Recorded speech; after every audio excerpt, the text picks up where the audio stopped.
बिस्मिल्लाहिर्रहमानिर्रहीम, अस्सलाम वालेकुम। मेरा नाम सिद्रा मुनीर है। फास्ट स्पोर्ट्स के साथ बैटल ऑफ एशिया कप में हम एक बार फिर से आपको खुशामदीद कहते हैं। कल पहला मैच खेला गया और पहले ही मैच ने कितने सारे सवालात उठा दिए। अबू धाबी में ये मैच खेला गया और अफगानिस्तान की टीम बहुत अच्छे अच्छे प्लेयर्स उनके लिए जो सोचा जा रहा था कि बहुत अच्छी परफॉर्मेंस देने वाले हैं वो नहीं दे सके। लेकिन जैसे ही हांगकॉन्ग की टीम मैदान में उतरती है, पहला खिलाड़ी आउट होता है तो एम्पायरिंग पे बहुत सारे क्वेश्चन मार्क लग गए हैं कि भाई ये क्या हुआ है।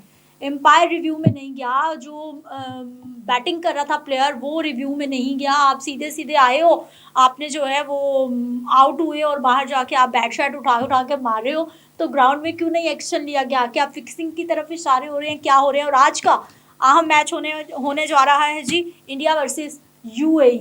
ये जो पहले मैचेस हो रहे हैं, जो अभी बाकी टीमें रहती हैं, मैं पाकिस्तान की स्पेशली बात करूंगी, इन मैचेस को देखकर प्लेयर्स को कितना सीखने का मौका मिलता है और ख़ास तौर पर जो कंडीशंस हैं, पिच कंडीशंस हैं, जो भी पहले टीम्स खेल रही हैं उनके लिए कैसी रही और बाद में आने वाली टीम्स के लिए कितना सीखने का मौका हो सकता है, या कौन कौन से पॉइंट्स पिक किए जा रहे हैं, क्या स्ट्रेटजी अपनाई जा रही है, इन तमाम मामलों पे बात करेंगे।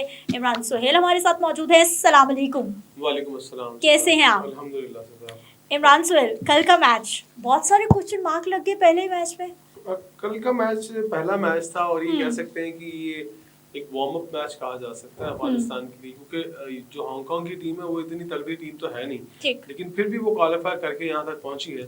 सो कल का मैच। अच्छा इमरान, सॉरी टू इंटरप्ट, आपने कहा कि ये जो हांगकांग है, ओमान है, ये इतनी तगड़ी टीम्स नहीं, हल्की टीम्स, कल भी हम बात कर रहे थे, तो क्या अफगानिस्तान फिर हल्की टीम के मुकाबले में बहुत अच्छा खेला, या फिर आपको कहीं ना कहीं कमी लगी कि अफगानिस्तान इससे बहुत अच्छा खेल सकता था? देखिए T20 में ऑलमोस्ट इतने ही रन होते हैं। ठीक है। अगर ज्यादा से ज्यादा क्या करते हैं, 200 से ऊपर कर लेते हैं।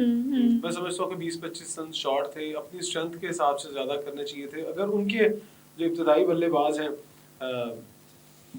रहमतुल्लाह गुरबाज, अगर वो रन्स नहीं कर रहे हैं ना, तो एक बहुत बड़ा क्वेश्चन मार्क है उनके ओपनिंग स्टार्ट के ऊपर, क्योंकि अफगानिस्तान की टीम का अगर ओपनिंग स्टार्ट दोनों बैट्समैन अच्छा करते हैं तो ही नीचे से जाकर जो मिडिल ऑर्डर और फिर लोअर मिडिल ऑर्डर फिर ऑलराउंडर जो रन्स करते हैं, तो फिर वहां जाकर 160-70 का आंकड़ा जो है वो खड़ा होता है। लेकिन यहाँ पर अभी मुझे जो समझ आ रही है कि इब्तदाई बल्लेबाज जो है गुरबाज, वो परफॉर्म जब तक नहीं करेंगे अफगानिस्तान जो है वो चमक कर खुलकर सामने नहीं आएगी। अच्छा, राशिद खान भी उस तरह से परफॉर्म नहीं कर पा रहे अफगानिस्तान के, यानी जो अच्छे प्लेयर्स हैं, पाकिस्तान का साया तो नहीं हो गया उन पे?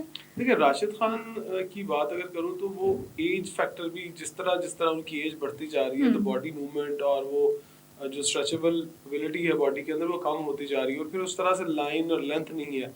जिस वजह से राशिद खान जाने जाते थे वो उनका था मेन जो बॉल था वो था गुगली। वो गुगली बहुत तेज करते थे, अंदर आता था, दुनिया के बड़े बड़े बैट्समैन उनके उस बॉल के ऊपर आउट हुए हैं। लेकिन कल सदीकुल्लाह अतल ने जो की है बैटिंग, वो बड़ी शानदार बैटिंग रही है। फिर उसके बाद मोहम्मद नबी, जैसे ऊपर से दो बैट्समैन आउट हुए तो मोहम्मद नबी ने आकर थोड़ा जो सहारा दिया ना अपनी टीम को, वो मुझे लगा कि हाँ मोहम्मद नबी ने जो है वो एक सीनियर का जो रोल है वो अदा किया है। इब्राहिम जरदान भी कल जल्दी आउट हो गए, तो ये दो विकेटें गिरने के बाद मुझे लगा कि शायद अफगानिस्तान की टीम शायद 125-30 के ऊपर आउट हो जाएगी। लेकिन जब मोहम्मद नबी और फिर नीचे से आकर उमर ज़ई ने आकर जो 53 रन की इनिंग खेली है, आउटस्टैंडिंग इनिंग थी।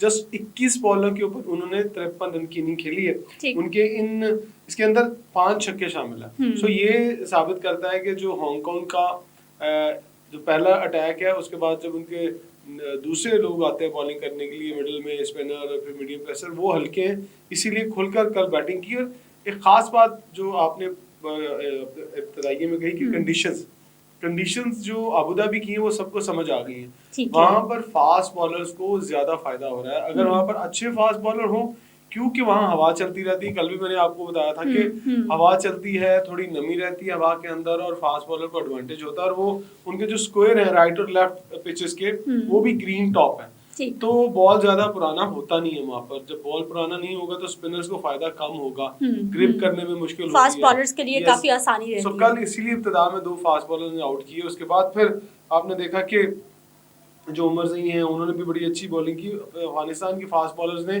भी बड़ी जबरदस्त बॉलिंग की। अगर मैं फजल हक फारूकी की बात करूं तो उन्होंने शानदार 3 ओवर किए और 16 रन दिए, और सिर्फ 16 रन देकर 2 खिलाड़ी उन्होंने आउट किए। फिर उसके बाद नीचे अजमतुल्लाह उमरज़ई की भी बात कर रहा था, उन्होंने हाँ, 2 ओवर में 53 8 रन दिए, लेकिन 53 रन भी बनाया, तो इसलिए उनको 1 मैन ऑफ द विकेट भी मैच ले का गए, जो है बिल्कुल। वो अवार्ड दिया गया।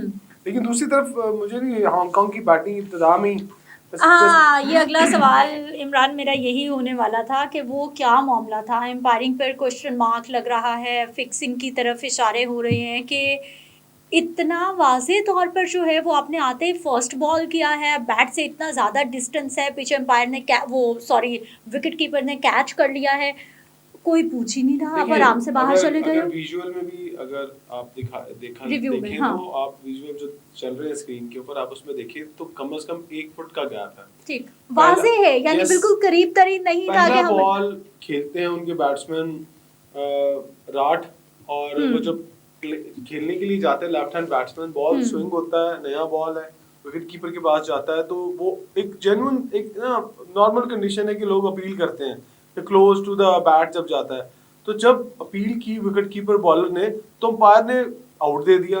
ठीक, मैं वो मैच देख रहा था, मैंने कहा यार इतना बड़ा गैप वो किस तरह आउट दे दिया। हाँ। बैट्समैन परेशान हुआ, लेकिन चले ये दोनों बातें समझ में आती है जी, ये जो ह्यूमन एरर है नहीं अंपायर को समझ आया, लेकिन बैट्समैन को तो पता था ना कि उसके बल्ले को नहीं लगा, तो उसने रिव्यू कॉल क्यों नहीं किया।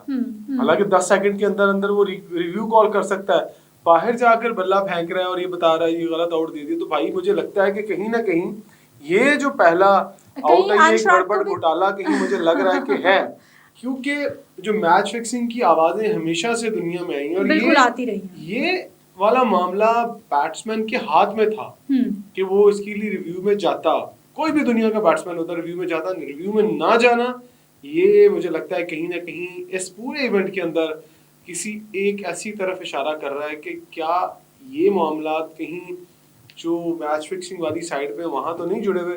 लेकिन यहाँ प्लेयर की मैच फिक्सिंग नहीं हो रही, स्पॉट फिक्सिंग नहीं हो रही, यहाँ पे तो सारे का सारा मलबा गिरेगा अंपायरिंग पैनल के ऊपर कि क्या इतना ही हल्का आपने अंपायरिंग पैनल बनाया, या आपका जो रिव्यू सिस्टम है वो हो सकता है कल को चला जाए थर्ड अंपायर के पास, वो ऑटोमेटिकली खुद रिव्यू ले ले।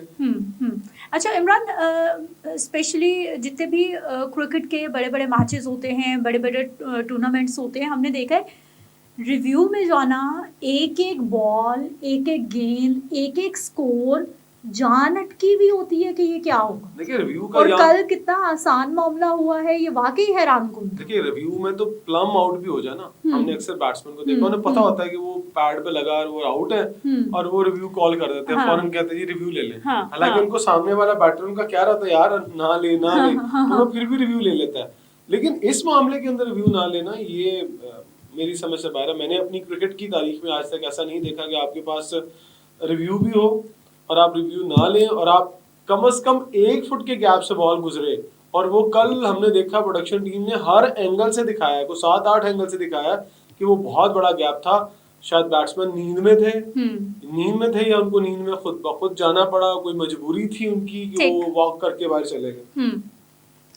रिव्यू का जो है वो मामला, हम यही बहस कर रहे हैं कि जी कल पहली गेंद हुई, इम्पॉर्टेंट मैच था, किस तरह से खेला गया, रिव्यू में क्यों नहीं जाया गया, और ख़ास तौर पर जो इमरान भी बार बार कह रहे हैं कि एम्पायरिंग पर क्वेश्चन मार्क लगेगा कि आपको तो खुद ही रिव्यू ले लेना चाहिए था, अगर नहीं लिया आपने तो उसके बाद जो है वो बैटर को चाहिए था कि आप बाहर जाके, अच्छा फिर वो बाहर जाके गुस्सा भी दिखा रहे थे, वो क्या था फिर?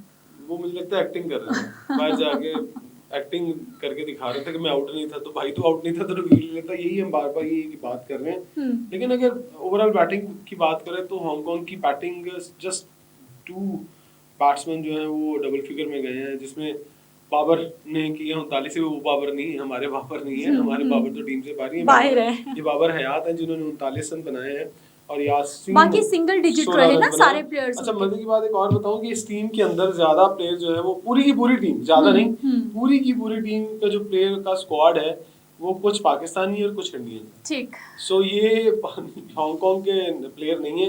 इनमें से बहुत सारे ऐसे प्लेयर जो पाकिस्तान में फर्स्ट क्लास खेले में, जिशान पाकिस्तान में फर्स्ट क्लास के 35 मैचेस खेले में, और वो वहां पर जाकर अब वहां से खेल रहे हैं, और कप्तान भी है टीम के।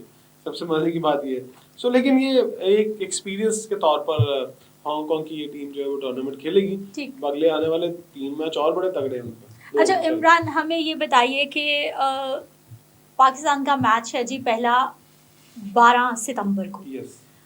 पाकिस्तान की टीम ने क्या सीखा? दूसरे जब मैच खेल रहे होते हैं ये टीम्स कहीं ना कहीं आपके सामने आने वाली हैं, क्या देख रहे होते हैं प्लेयर्स? मैच देख रहे होते हैं, क्या स्ट्रेटेजाइज कर रहे होते हैं कि हमने अपना मैच किस तरह से खेलना है? पिच कंडीशंस को देखा जा रहा होता है, वेदर देखा, कितना सीखने का मौका मिला? देखिए, ये जो आपने बात की है ना कि इस टूर्नामेंट में अभी पहला मैच हुआ है तो सारी टीमों की जो नज़र है, जो खास तौर पर ग्रुप बी की जो टीमें हैं उनकी नज़र है अबू धाबी की पिचेस के ऊपर। वो सबको कंडीशन नज़र आ गई कि कंडीशन क्या है। लेकिन अभी जो आज मैच होगा ना, उसके ऊपर हम जब बात करेंगे तो वो फिर बताऊंगा कि आज के मैच के ऊपर जो है वो हमने दोनों टीमें हैं यूएई और इंडिया, उसको खेलता हुआ पाकिस्तान भी देखेगा और उसके साथ इंडिया ने भी देखना है और ओमान की टीम ने भी देखना है कि किस तरह की पिच है और बिहेवियर क्या है पिचेस का, फिर डिसीजन होगा और स्क्वायर राइट लेफ्ट कैसे है वो उसके बाद पता चलेगा। अब इमरान, प्लेयर्स आसान क्या समझते हैं? मतलब अबू धाबी को प्रेफर करते हैं, दुबई को प्रेफर करते हैं, शारजा को प्रेफर करते हैं कि कौन सी पिच पे खेलना ज़्यादा ईजियर है, ज़्यादा कंफर्टेबल है, या फिर कौन सी पिच, कौन सा स्टेडियम ज़्यादा ट्रिकी है? देखिए, ये इस तरह से हम कह सकते हैं कि जो T20 क्रिकेट है उसके अंदर जो देखने वाले वो एंटरटेनमेंट क्रिकेट देखते हैं और उसमें ये होता है कि क्रिकेट बिल्कुल एंटरटेनमेंट, छक्के लगे, चौके लगे, जल्दी जल्दी होता रहे, ज्यादा रन्स आए, तो वो यही होता है कि जो बैटिंग को फेवर ज्यादा करे और रन्स चाहे 200 रन बन जाए फिर दूसरी टीम आए उसको चेज भी करे, फ्लैट विकेट भी हो, जितना मर्जी फेवरेबल पिचेस हो, ग्राउंड हो, लेकिन 200 रन्स करना और फिर उसके बाद उसको चेज करना, ये चाहे आपकी फेवर में भी कंडीशंस हो, 200 रन्स चेज करने के लिए प्लान, स्ट्रेटजी और हिम्मत चाहिए होती है। लेकिन दूसरी तरफ अगर प्लेयर्स की बात करें तो प्लेयर्स तो ऑब्वियसली स्पिनर कहेगा मेरी मर्जी की पिच हो, ब्रेक हो रहा हो, फास्ट बॉलर चाहेगा कि मेरी मर्जी की पिच हो, फास्ट बॉलर कहेगा कि इसके ऊपर ग्रास हो, मैं जरा ज्यादा अच्छे बॉल कर दूं। सो हर प्लेयर अपने मुताबिक जो है वो चाहेगा। लेकिन इंडिया की अगर बात करें तो इंडिया खास तौर पर जब लास्ट चैंपियंस ट्रॉफी हुई तो उन्होंने पिचेस जो थी वो ड्राई पिचेस बनाई, राइट लेफ्ट जो स्क्वायर एरिया था वो भी उन्होंने ड्राई किया ताकि बॉल जल्दी पुराना हो जाए और उनको फायदा हो और उसका वो स्पिनर्स फायदा उठा सकें।